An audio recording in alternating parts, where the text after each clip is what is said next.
Bon, ben, l'Europe peut dire merci Vladimir Poutine. Grâce à lui, Ursula von der Leyen a quasiment fait un coup d'État. Elle a pris les pleins pouvoirs. Elle a fait, par exemple, avec une directive, un truc hors du droit. Ça n'existe pas, mais on peut maintenant annuler, cancel comme ça, des médias qui avaient pourtant l'agrément du CSA. C'est fait comme ça d'un claquement de doigts, c'est formidable. Il y a le Green Pass, évidemment, le pass vaccinal. On n'attend plus d'ailleurs les SMS d'Ursula avec Albert Bourla, ça sera pour plus tard. Hein.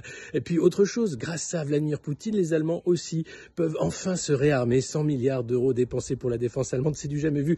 Olaf Scholz est en train de changer l'histoire. Et puis autre chose, grâce à Poutine aussi, on a enfin un bouc émissaire pour la crise des marchés financiers. Et oui, c'est la faute à Poutine s'il y a autant d'inflation, et c'est la faute à Poutine s'il y a un krach mondial. Et oui, les bourses vont exploser quasiment, ça fait longtemps qu'on le sait. La Fed comme la Banque centrale européenne ont fait de la monnaie de singe pendant 2 ans et ça commence à se voir. Alors grâce à Poutine, c'est sûr, ça va être beaucoup plus facile de dire c'est la faute, c'est bien sa faute. Alors c'est sa faute, hein, il a envahi l'Ukraine, évidemment, on va pas chercher à comprendre plus loin. La paix, pensez donc, elle a été huée aujourd'hui au Parlement, à l'Assemblée nationale, les députés de la majorité. Ouh, la paix, ouh, c'est nul, on veut la guerre. Ouais, c'est ça, bah allez donc la faire, hein, plutôt que de rester planqué à l'arrière, et puis on en reparle.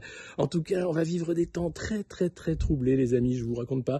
On a les artistes russes qui sont cancel, la délégation russe interdite du Festival de Cannes, un chef d'orchestre qui ne pourra pas jouer, j'en parle pas. Enfin, il y a une haine qui est à couper au couteau, une chasse aux sorcières qui rappelle un peu le macartisme et la guerre froide. Et puis l'alerte nucléaire, c'est pour bientôt, grâce à nos amateurs fiers qui sont en train de plonger l'Europe dans l'obscurité. Bon, bah tout ça, c'est pas réjouissant, j'avoue. En tout cas, merci à tous d'être là. On continue, on va essayer de faire son boulot comme on peut, et puis garder le moral, hein, parce qu'il faut bien... Ouais, il n'y a pas de sirène là où je suis, c'est déjà ça. Ciao.